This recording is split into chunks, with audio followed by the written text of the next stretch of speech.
Selamat pagi anak-anak sekalian.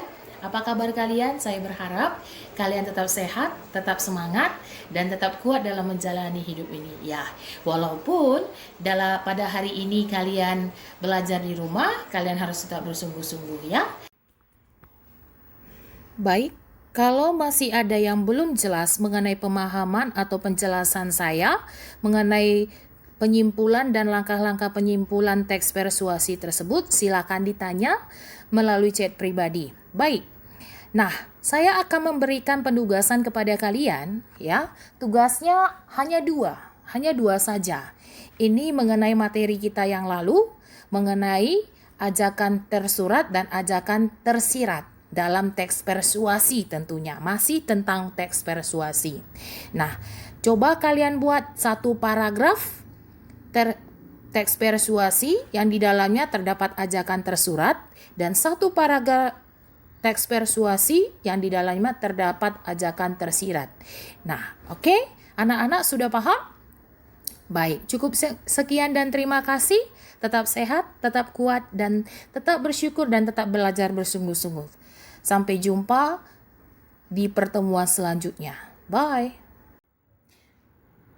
Halo anak-anak sekalian, ya saya akan melanjutkan kembali materi kita mengenai menyimpulkan dan langkah-langkah penyimpulan teks persuasi. Kemarin saya membahas mengenai pengertian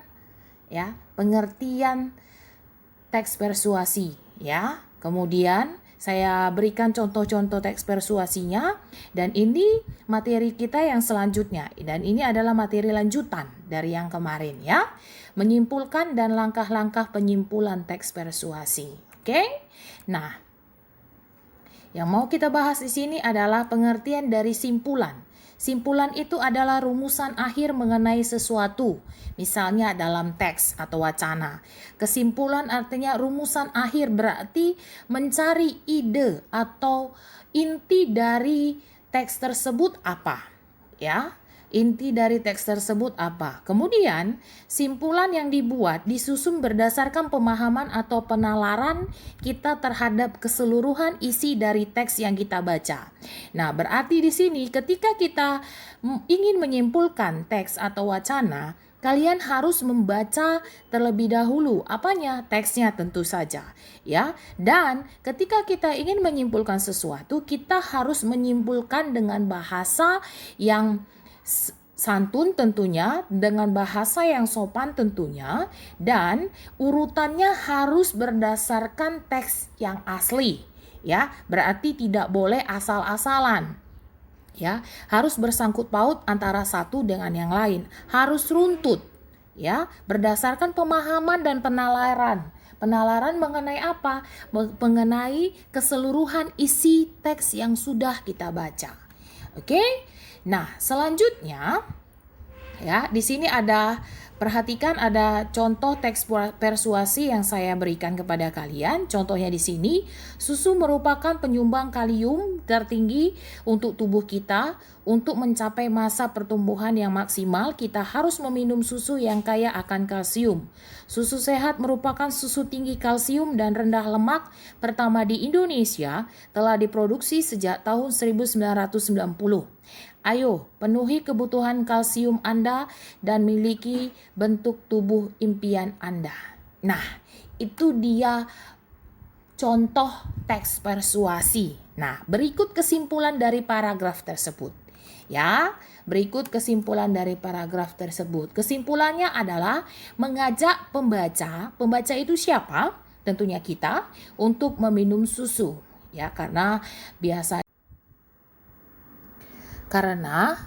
kita sebagai manusia membutuhkan yang namanya susu, karena kita dikatakan untuk yang namanya sehat kita harus meminum atau mengkonsumsi 4 sehat 5 sempurna. Nah, 5 sempurna itu apa? Pastinya susu. Next, tadi adalah kesimpulan. Nah, ini langkah-langkah melakukan penyimpulan atau melakukan kesimpulan dalam teks persuasi. Di antaranya adalah membaca keseluruhan isi teks. membaca keseluruhan isi teks. Berarti kalian harus membaca teks tersebut atau wacana tersebut dari awal sampai akhir.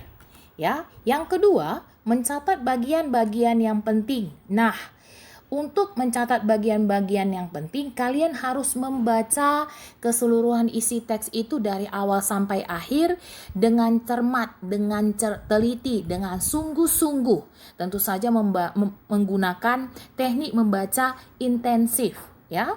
Kemudian yang ketiga adalah memahami hubungan yang logis antar bagian teks. Hubungan yang logis maksudnya adalah hubungan yang masuk akal, hubungan yang saling berkaitan antara satu dengan yang lain.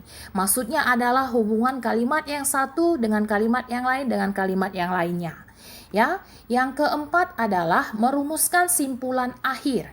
Nah, kira-kira di sini kalian setelah membaca teks tersebut, setelah memahami hubungan yang logis, kira-kira apa hal-hal atau kata-kata yang penting yang harus dilakukan adalah apa? Ya. Dan yang selanjutnya adalah Nah, sampai di situ penyimpulan dalam langkah-langkah penyimpulan teks persuasi. Ya, ada 4 hal, ya. Ada 4 hal. Berarti untuk melakukan penyimpulan dalam teks persuasi, kalian harus memperhatikan 4 hal tersebut. Yang pertama tadi membaca secara keseluruhan, yang kedua mencatat bagian-bagian yang penting, yang ketiga memahami hubungan yang logis, yang keempat adalah membuat simpulan akhir. Maksudnya di sini adalah ketika kalian untuk menyimpulkan atau untuk memberikan kesimpulan dalam suatu teks, kalian harus menggunakan bahasa kalian sendiri tentu saja tanpa harus menghilangkan teks aslinya. Oke? Sudah paham anak-anak? Baik. Kalau masih ada yang belum jelas mengenai pemahaman atau penjelasan saya mengenai penyimpulan dan langkah-langkah penyimpulan teks persuasi tersebut, silakan ditanya melalui chat pribadi. Baik. Nah, saya akan memberikan penugasan kepada kalian, ya. Tugasnya hanya dua saja. Ini mengenai materi kita yang lalu, mengenai ajakan tersurat dan ajakan tersirat. Dalam teks persuasi tentunya, masih tentang teks persuasi. Nah, coba kalian buat satu paragraf teks persuasi yang di dalamnya terdapat ajakan tersurat dan satu paragraf teks persuasi yang di dalamnya terdapat ajakan tersirat. Nah, oke? Anak-anak sudah paham? Baik, cukup sekian dan terima kasih. Tetap sehat, tetap kuat, dan tetap bersyukur dan tetap belajar bersungguh-sungguh. Sampai jumpa di pertemuan selanjutnya. Bye.